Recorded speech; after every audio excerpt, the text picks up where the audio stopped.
주신 하나님의 말씀은 창세기 12장 1절부터 3절까지의 말씀입니다. 구약성경 14페이지에 있습니다.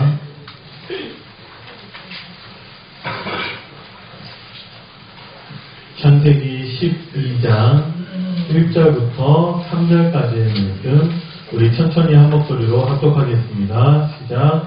여호와께서 아브라함에게 이르시되 너는 너의 고향과 친척과 아버지의 집을 떠나 내가 내게 보여줄 땅으로 가라. 내가 너로 큰 민족을 이루고 내게 복을 주어 내 이름을 창대하게 하리니 너는 복이 될지라.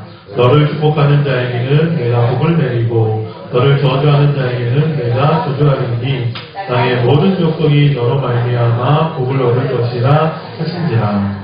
아멘. 성가대 하나님께 찬양으로 영광 돌리겠습니다. 오늘 강단 말씀의 제목은 걸어온 30년의 시작입니다.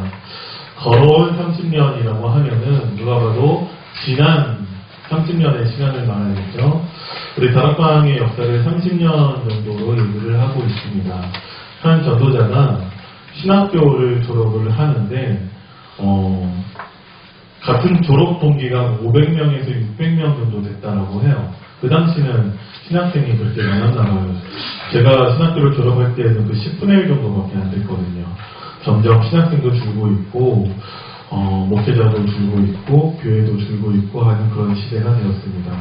근데 그 전도자가 졸업하는 그때 수많은 졸업생들을 보면서 저 사람들이 다 교회 하나씩을 다 할 텐데 하나님 이렇게 교회도 많고 목사도 많은데 나도 거기에 하나 더 해야겠습니까? 라고 질문했을 때 하나님이 주신 대답이 전도하는 교회, 전도하는 목사가 되라 라는 말씀을 주셨고 그것이 우리 다락방의 시작입니다. 그래서 30년을 오면서 우리가 너무나 많은 그런 교회들이 있지만 그 교회 가운데 우리가 최고로 많이 전도하고 그런 교회가 됐냐? 그건 잘 모르겠지만 하나님의 가장 확실한 언약, 복음은 어느 교회보다 우리가 더 확실하게 붙잡았다는 것이죠.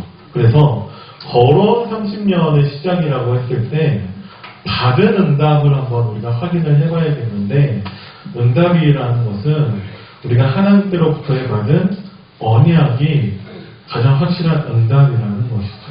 그래서 오늘 본문 말씀에 하나님께서 아브라함을 부르시면서 아브라함에게 약속하시는 것이 무엇이냐? 내가 너로 큰 민족을 이루고 내게 복을 준다라고 말씀을 하셨는데 너를 축복하는 자에게는 내가 복을 내리고 너를 저주하는 자는 내가 저주하시겠다라고 그렇게 말씀을 하시거든요.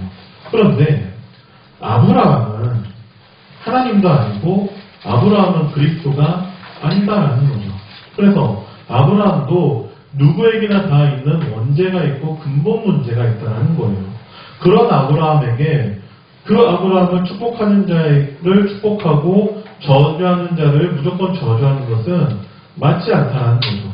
왜 그러냐면 아브라함도 죄인이고 아브라함도 원죄 문제를 해결받아야 된다는 것입니다.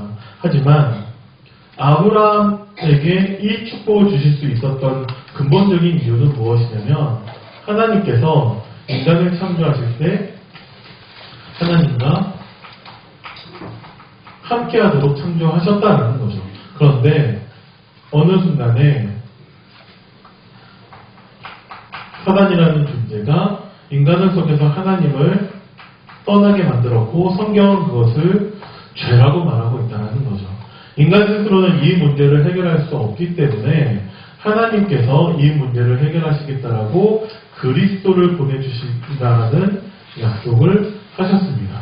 그리스도는 사단을 멸하시는 왕으로 오신 분이 그리고 하나님 떠난 사람들에게 하나님 만나는 길을 알려주는 선지자로 오신 분 그리고 죄의 문제를 해결하는 제사장으로 오신 분이 계신데 이 세 가지 직분을 합쳐서 그리스도라고 합니다. 누가 그리스도로 오셨냐? 예수님께서 그리스도로 오셔서 십자가에 달리사 피 흘려서 우리 대신 사단의 권세를 멸하시고 하나님 만나는 길이 되시고 죄의 문제를 해결하셨기 때문에 예수님이 그리스도라는 것을 믿는 사람은 모두 다 하나님 자녀가 되어지고 요한복음 19장 30절 말씀에 모든 것을 다 이루셨다는 것, 이것을 믿는 사람은 하나님 자녀가 된다는 것이죠. 그래서 모든 것을 이루셨던 예수 그리스도를 믿은 아브라함에게는 원죄의 문제가 더 이상 있지 않고 하나님이 아브라함과 함께 하시기 때문에 아브라함을 축복하는 사람은 하나님을 축복하는 것과 같다는 거죠.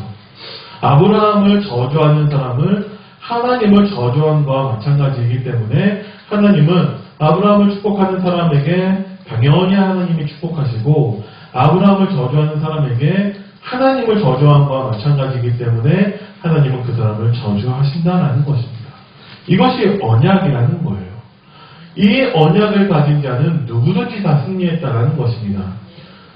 창세기 12장 3절의 언약을 붙잡았다는 것이 아니라 예수님께서 그리스도로 오셔서 십자가에서 우리의 모든 문제를 해결하셨다라는 복음의 언약을 붙잡은 사람을 말씀을 드리는 거죠.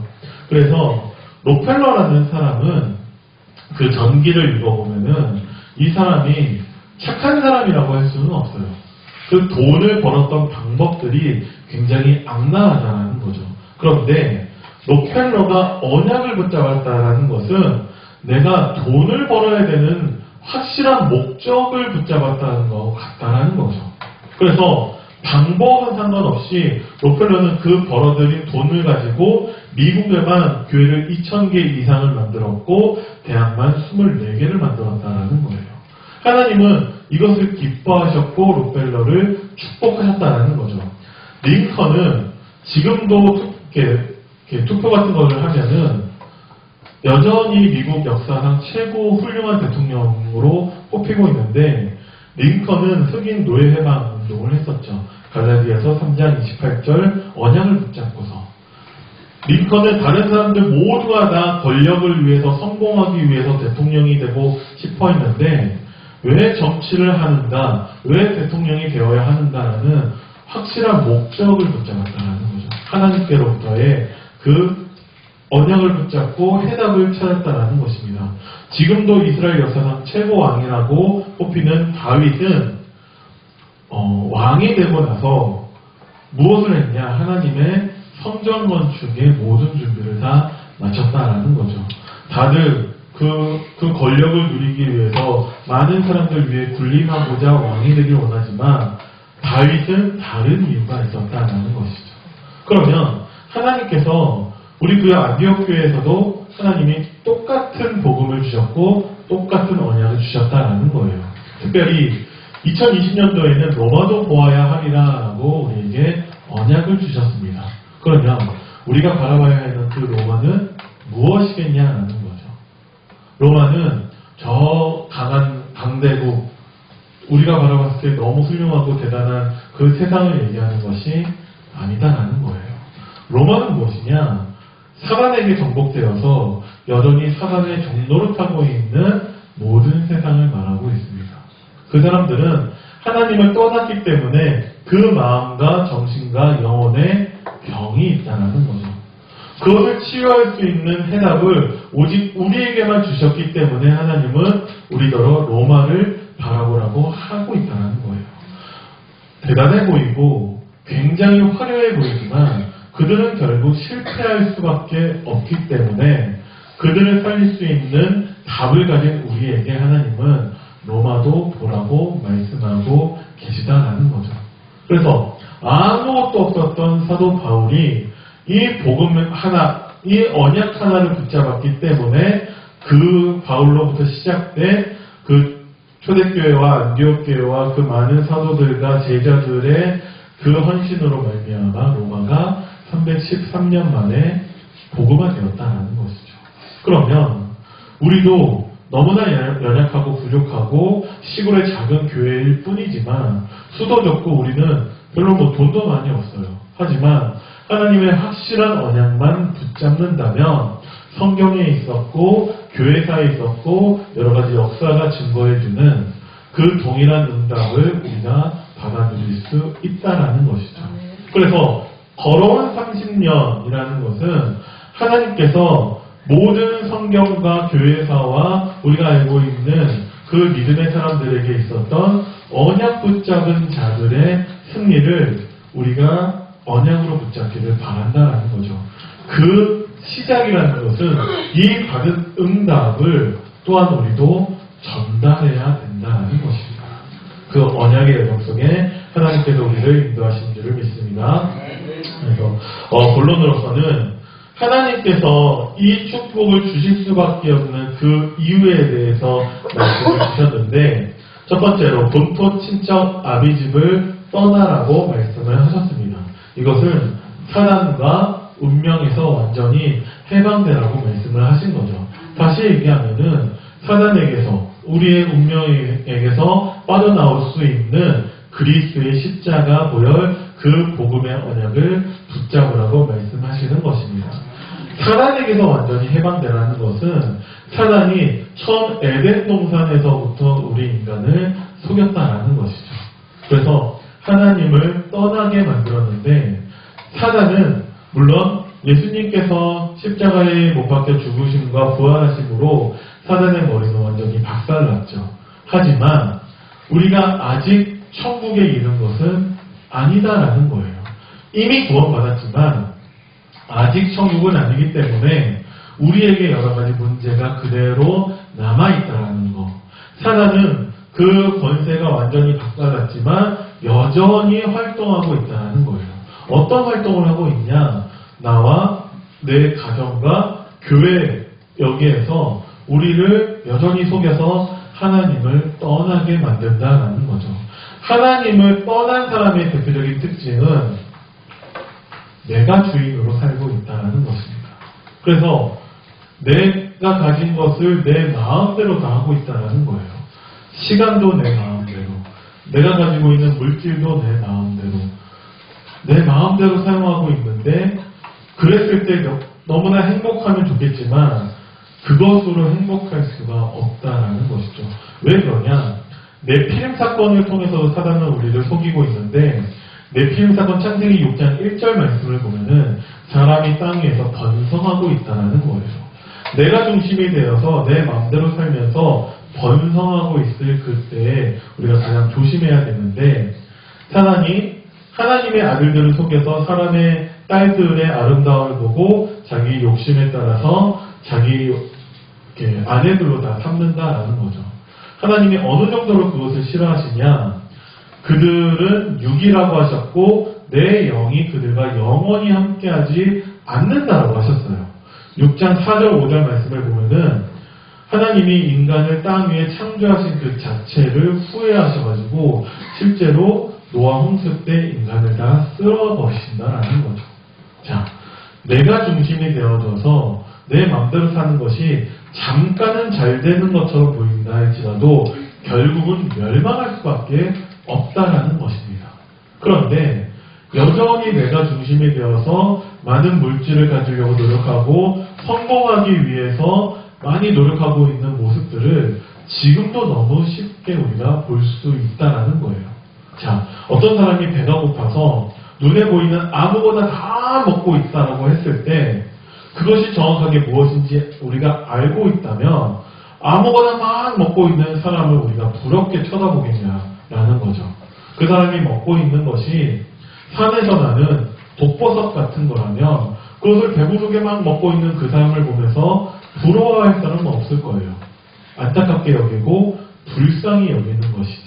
우리가 저 세상, 사단에게 완전히 장악되어 있는 저 세상을 바라보면서 우리 눈에는 육신의 눈으로 봤을 때는 굉장히 화려하고 굉장히 대단하고 멋있게 보일 수는 있어도 영적인 눈으로 봤을 때 그들은 멸망을 향해서 달려가고 있다는 것입니다. 그래서 하나님은 우리에게 아브라함에게 약속하신 그 축복을 주실 수밖에 없다는 것이죠. 왜 그러냐? 그들이 사단에게 잡힌지도 모르고 있을 뿐더러 사단을 이길 수도 없는데 사단을 이길 수 있는 약속을 우리에게만 주셨기 때문에 우리가 그들에게 복음을 증거할 수 있도록 하나님이 우리를 축복하실 수밖에 없다라는 것이죠. 하나님의 언약을 붙잡고 그 언약을 전달하고자 하는 전도자를 하나님이 축복하신다라는 것입니다. 또 운명에서 완전히 빠져나오라고 하나님 말씀하고 계세요. 그것이 무엇이냐? 사단의 12가지 그 문제인데 나 중심, 물질 중심, 성공 중심으로 살기 위해서 무속과 점술과 우상도 의지하면서 잘 되는 건 줄 알았는데 불신자 6가지 상태 속에 있는 사람들. 여러분들이 정말 그 사람들에게 왜 12가지 문제 속에서 빠져나와야 되는지를 정말 말해줄 수 있는가 이전에 왜 12가지 이 운명에서 빠져나와야 되는지 그 이유를 알고 계시냐라는 거예요. 눈에 보이는 현실과 눈에 보이지 않는 영적인 비밀을 우리부터가 분별하지 못한다면은 내 주위에 있는 복음 모르지만 잘 되고 있는 그 사람들에게 담대히 복음을 증거할 용기가 나지 않는다라는 거예요. 그래서 나부터 먼저 하나님 주신 언약으로 무장해야 된다는 것이죠.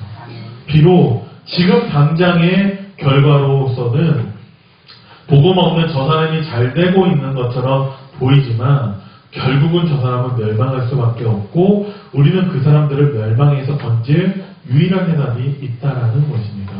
그리고 사단과 운명에서 완전히 빠져나온 사람들을 구원받은 하나님의 자녀라고 하는데 구원받은 하나님의 자녀에게는 하나님께서 절대 언약을 주셨다라는 거죠. 절대 언약은 그리스도를 말하고 있습니다. 그래서 지금 계속 제가 여러분들에게 말씀을 드리면서 반복하는 부분이 있을 거예요. 그럼 그 부분이 가장 중요한 것을 얘기하고 있는 것이고 많은 말씀을 드리는 것처럼 보이지만 그거 한 가지만 붙잡으면 된다는 것이죠. 하나님의 절대 언약인 그 그리스도는 사단의 권세를 멸하셨고 그 그리스도는 모든 운명에서 빠져나올 수 있는 해답이 된다는 것이죠. 이번 주 주보에 우리 교회 스케줄을 보니까 목요일날 무속 캠프를 하더라고요. 저 무속인들 오랫동안 완전 접신해서 귀신 들린 그 사람들에게 운명에서 빠져나올 수 있는 유일한 해답이 있다라고 우리만 전달할 수 있다는 것이죠. 여러분들이 많은 참여를 바랍니다. 렘넌트 7명들이 하나님의 절대 언약을 붙잡았기 때문에 잠시 나에게 있었던 문제들이 전혀 문제가 되지 않았고 하나님의 축복의 발판, 응답의 기회가 되었다는 것이죠. 요셉이 노예로 간 것은 누가 봐도 문제인데 노예로 가지 않았다면 애굽 복음화의 시작도 되지 않았을 거라는 거예요. 모세가 정말 광야에서 80세까지 방황하고 있었지만 하나님은 그 시간에도 모세에 집중하고 계셨다는 것이죠. 사무엘은 어린 나이에서부터 부모로부터 떠나서 언약궤 옆에 살고 있었지만 그 누구도 할 수 없었던 하나님의 음성을 듣는 영적 상태였었다는 것이죠. 다윗은 왕이 시기에서 군대를 보내서 자기를 죽이려고 했었지만 정말 하나님의 절대 언약을 붙잡고 있었던 다윗은 여호와는 나의 목자시니 내게 부족함이 없다라는 믿음의 고백을 할 수 있었다라는 거예요. 그러면 우리도 마찬가지로 정말 렘넌트 7명이 붙잡았었던 그리스도라는 절대 언약을 붙잡아야 된다는 것이죠. 그렇지 않으면 그 우리의 보토와 친척과 아비집이 되어지는 그 옛틀에 묶여 있으면서 우리도 그 사단이 장악하고 있는 세상 속에서 휩쓸려 살 수밖에 없다라는 것이죠. 그리고 바벨론에 있었던 전도자들, 다니엘이든지 새 청년이든지 에스더든지 정말 하나님의 절대 언약 붙잡고 있었던 사람은 내가 있는 현장에서 승리할 수 있었다라는 것입니다. 다니엘은 조선의 어인이 찍힌 것을 알면서 다시 얘기해서 죽는다라는 것을 알면서도 늘 하던 대로 하루에 3번 예루살렘을 향해 창문을 열어놓고 기도했었다라는 것이죠. 자, 그러면 죽는지 알면서가 중요한 것이 아니라 여러분들에게는 다니엘처럼 정말 내가 하나님께 집중할 수 있는 나만의 서밋 시간이 있냐라는 거예요. 그 시간이 없다라면은 걸어온 30년의 시작을 합시다라는 것은 구호로 끝나게 된다는 거죠. 이 얘기는 누구나 할 수 있거든요. 아, 걸어온 30년 우리가 받은 응답에 나도 그 시작을 할 거야. 그거 시작합시다. 그냥 구호로 끝난다라는 거죠.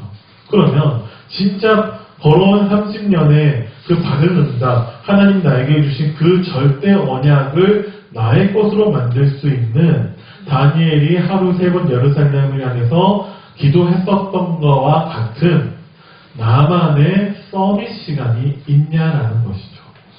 자, 지금까지 없었다. 새롭게 시작하시면 됩니다. 나만의 서밋 시간이 있습니다. 잘하셨어요. 계속 하시면 됩니다. 그게 그렇게 어려운 것만은 아니다라는 거죠. 그 비밀이 있었던 새 청년 같은 경우는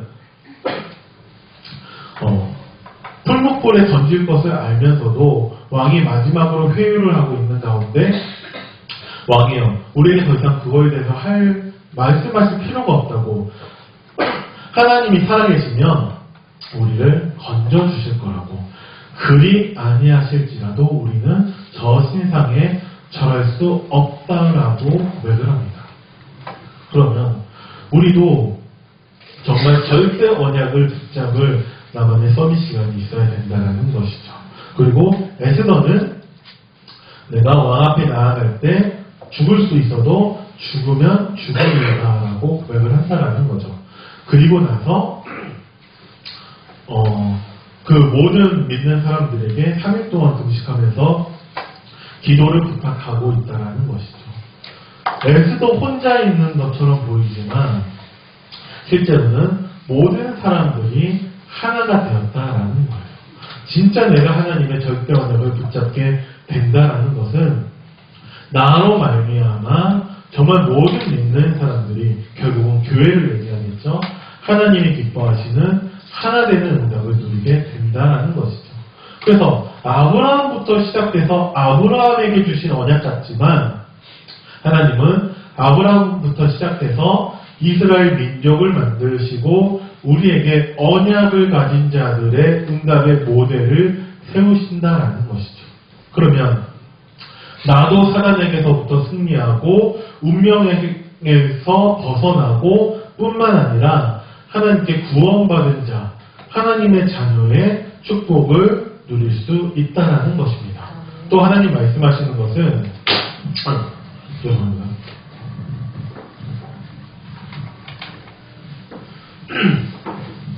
내가 내게 지시할 땅으로 가라고 하나님은 말씀하고 계십니다. 내가 내게 지시할 땅, 하나님께서 직접 말씀으로 우리에게 정확하게 인도하고 계시다라는 것이죠. 자, 이번 주 금요 신약 기도회 때 말씀을 드릴 때에 우리가 기도하지 못하는 이유 중에 한 가지가 뭐냐면 무엇을 놓고 기도해야 될지 모른다라는 거예요. 하나님의 말씀이 정리되어 있지 않으면 그 사람은 결국 기도할 때 중언부언할 수밖에 없다라는 것이죠. 그래서 우리는 하나님의 말씀을 반드시 정리해야 된다는 것입니다. 하나님의 말씀은 무엇이냐? 하나님이 역사하시는 유일한 하나님의 방법이라는 것이죠. 요한복음 1장 1절에 하나님은 말씀으로 계시는데 그 말씀으로 우리를 인도하시고 그 말씀이 육신이 되어 이 땅에 오신 그리스도께서 우리의 모든 문제를 해결하시면서 보혜사 성령을 보내주시겠다 하면서 성령으로 인도하시는 모든 것들이 하나님의 말씀으로 비롯된다라는 거죠. 그래서 계시록 1장 3절 말씀에 이 예언의 말씀을 읽는 자, 듣는 자, 지키는 자에게 복이 있다라고 성경에 되어져 있다라는 것입니다. 그래서 유영수 목사님이 하신 말씀인데 정확한 언약을 붙잡는 그 자체가 승리라고 말씀을 하셨어요. 승리라는 것은 무엇이냐면 제가 좋아하는 대학생 때 자주 들었던 찬양이 김명식 씨라는 CCM 가수가 있는데 그분의 찬양 중에 승리라는 찬양이 있었거든요. 승리가 무엇인지에 대해서 가사 중에 쭉 정리가 되어져 있어요. 승리가 무엇인지 아느냐? 정말 우리가 하고 싶은 말들이 너무 많이 있는데 나는 말하지 않고 오직 주님만 말씀하게 하는 것이 승리라고 그 찬양은 얘기하고 있습니다. 우리가 하고 싶은 것들이 너무 많이 있는데 그 하고 싶은 것들 다 잘라버리고 오직 주님만 하실 수 있도록 하는 것이 승리라고 그 찬양 고백하고 있거든요. 어린 나이지만 제가 복음도 제대로 모를 때지만 그게 승리하는 거구나라는 것을 처음으로 느꼈었던 건데 뭐가 승리냐면은 정확한 언약을 붙잡으면 그때 비로소 하나님이 나의 주인 되신다라는 거예요. 구원받아서 하나님 자녀 되었으면 하나님 주인 아니냐. 우리가 구원받는 것까지도 하나님의 정확한 언약을 붙잡아야만이 우리가 하나님의 자녀 될 수 있다라는 것입니다. 그래서 하나님 자녀된 사단에게서 완전히 해방되고 운명에서 완전히 빠져나온 구원받은 우리에게 하나님이 주인으로서 이제 그 역할을 시작하시는데 가장 먼저 하나님의 말씀을 주신다라는 거죠. 그래서 걸어온 30년의 시작은 우리가 지금까지 받은 응답들 무엇이냐? 하나님의 정확한 언약을 붙잡는 것이 우리에게 응답이라는 것이죠. 그래서 우리가 정확한 언약을 붙잡았기 때문에 지금도 여전히 사단의 종로를 타고 있는 사람들, 지금도 저 질병 속에 있는 사람들, 실패할 수밖에 없는 그 사람들에게 우리가 붙잡은 그 언약을 전달할 수 있다는 것이죠. 이것이 하나님의 시간표 속에 있다는 것입니다. 그래서 우리에게 주신 말씀 가운데 한 가지가 무엇이냐면 전도 대상자 300명 명단을 작성하라고 하셨어요. 우리가 2주 전부터 금요일날 전도학교를 시작했는데 지난주에도 목사님이 안 계시지만 전도학교를 했고 목사님께서 꼭 한 현장을 꼭 가보라고 말씀을 하셨어요. 그런데 갈 현장이 없더라고요. 왜 그러냐? 물론 우리 성도님들도 많이 참여하시지 않았지만 전도 대상자 우리가 기도하고 있는 가운데에 하나님께서 오늘 만나보라고 하는 그 사람이 없었다는 거죠. 저는 아는 사람이 없거든요. 근데 그 시간에 함께 참여하신 분 가운데에서도 이것을 말씀하신 분은 없었다는 거죠. 그럼 그게 잘못된 것은 아니고 하나님께서 우리가 기도하고 있는 가운데 정확한 시간표에 하나님이 만남의 축복을 주신다는 거예요. 그것이 우리가 배우고 확신한 성경적 전도 운동이라는 것이죠. 그러면 우리는 말씀에서 나온 그대로 전도 대상자 300명이 중요한 것이 아니라 류 목사님이 한번 쭉 내가 알고 있는 사람을 적어보니까 300명 정도가 나오더라라는 것이지 300명이 중요한 게 아니에요. 제가 지금 적은 사람은 30명도 안 되거든요. 많은 사람이 없는데 어떻게 적습니까? 그런데 내가 적은 사람들을 위해서는 계속 매일 놓고 기도하고 있다는 것이죠. 우리가 언약 붙잡고 기도하는 모든 것은 하나님이 반드시 성취하시고 응답하신다라는 것입니다. 그래서 로마도 보아야 하리라. 너무나 허무맹랑한 것처럼 보이지만 우리는 그것을 하나님의 반드시 성취하실 언약으로 붙잡아야 된다라는 것이죠. 그랬을 때 하나님은 우리에게 흑암을 이기는 비밀을 알게 하실 거예요.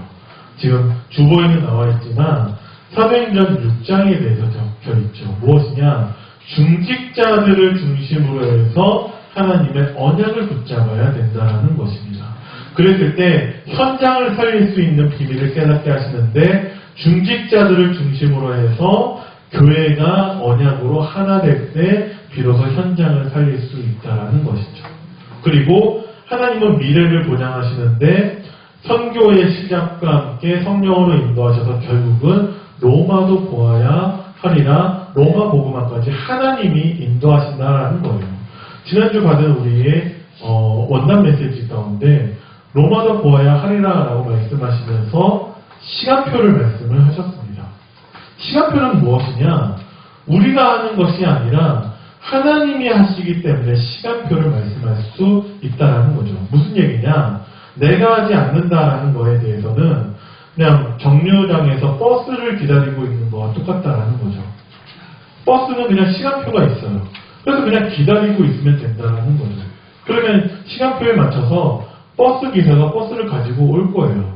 버스가 오도록 우리가 버스 회사에 막 전화해야 되고 버스 기사한테 막 전화해야 되고 그래야만 버스가 오는 게 아니다라는 거죠. 그냥 가만히 기다리고 있으면 돼요. 하나님의 시간표라는 것은 로마 복음화에 대해서 우리의 열심 노력 수준이 아니라 하나님이 일하신다라는 것이죠. 그러면 마찬가지로 중직자를 중심으로 해서 언약을 붙잡을 때 흑암이 무너질 거예요. 온 교회가 언약으로 하나 될 때 현장을 살릴 수 있을 것이고 미래를 하나님이 보장하신다라는 거죠. 하나님이 흑암을 꺾으시고 하나님이 현장을 살리고 하나님이 미래를 살리실 건데 우리를 통해 언약 붙잡아서 하나님이 하신다라는 거죠.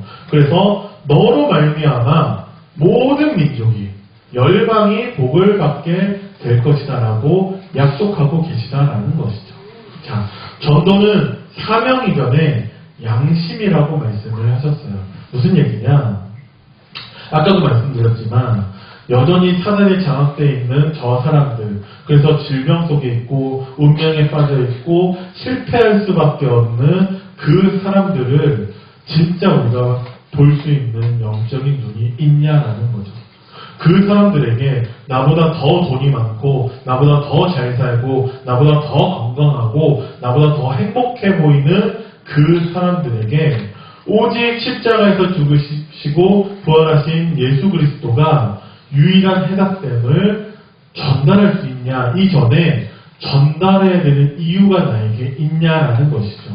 저들은 내가 무슨 질병에 걸렸는지도 모르고 누구의 종인지도 모르고 어디에서 왔고 어디로 가는지 자체를 모르고 있는 그 사람들인데, 그래서 그들은 정신병에 우울증에 걸려서 자살하고 있고 그들은 여러 가지 중독의 문제 가운데 빠져 있는데, 그 사람들에게 복음을 전하는 것은 사명 이전의 양심이라는 것입니다. 왜 그러냐?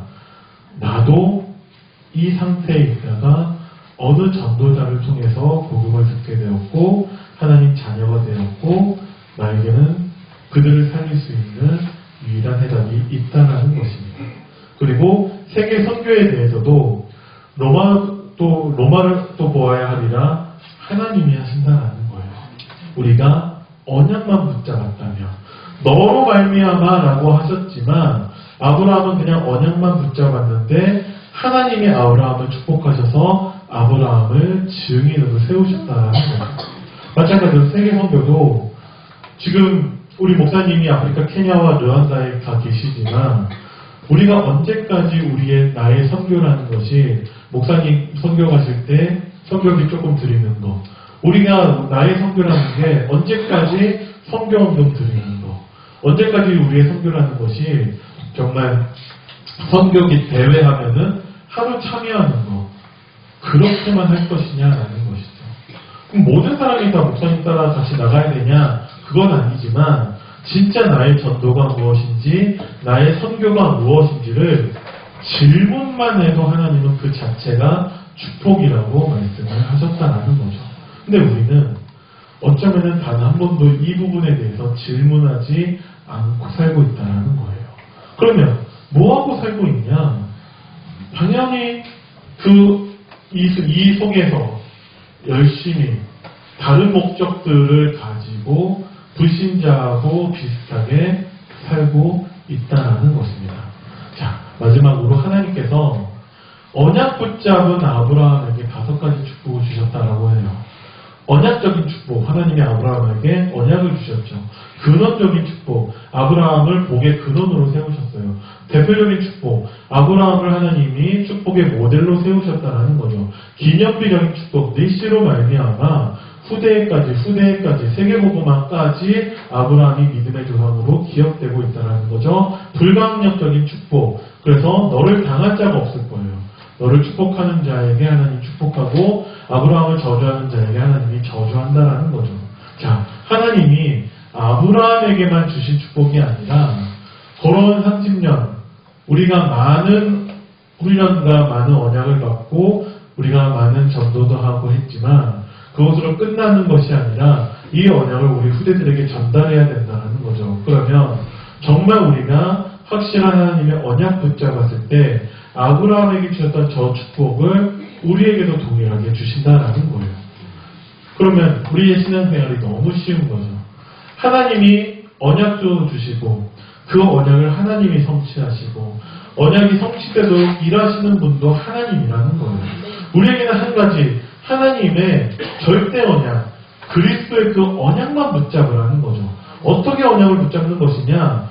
말씀에서 나온 그대로 실천하는 것이 언약을 붙잡는 것이고, 그게 아니더라도 하나님께 잠시라도 하나님께 집중할 수 있는 나의 서밋 시간을 갖는 것이 우리가 언약을 붙잡는 것이다 라는 것입니다. 그래서 우리가 걸어온 30년의 시작이라고 말씀드렸는데, 하나님께 받은 응답, 하나님께서 우리에게 이미 주신 성취될 수밖에 없는 절대 언약, 그리스도의 언약 붙잡고 말씀에서 나온 그대로를 실천하며 하나님께 집중하는 서밋 시간을 잠깐이라도 가지면 하나님이 아브라함에게 주신 그대로 정말 우리에게 모든 축복을 허락하셔서 우리로 그리스도의 증인 삼는 것이 하나님의 언약이기 때문에 그 언약에 모두가 증인 되기를 간절히 기도합니다. 기도하겠습니다. 살아계신 하나님 은혜를 감사드립니다. 하나님이 우리에게 주신 절대 언약 붙잡고서 우리가 걸어온 30년을 나의 언약으로 붙잡고 이것을 우리 후대들에게 전달하며 앞으로 걸어갈 그 30년 가운데 나의 미션을 찾게 하시고 정말 하나님 말씀 그대로를 실천하며 정말 하나님께 집중할 수 있는 서밋 시간을 통해서 하나님께서 쓰실 수 있는 그릇으로 제자로 준비되는 우리 모든 안디옥교회 성도님들 될 수 있도록 주님께서 축복하여 주옵소서. 감사를 드리며 우리 주 예수 그리스도 이름으로 기도드립니다. 아멘.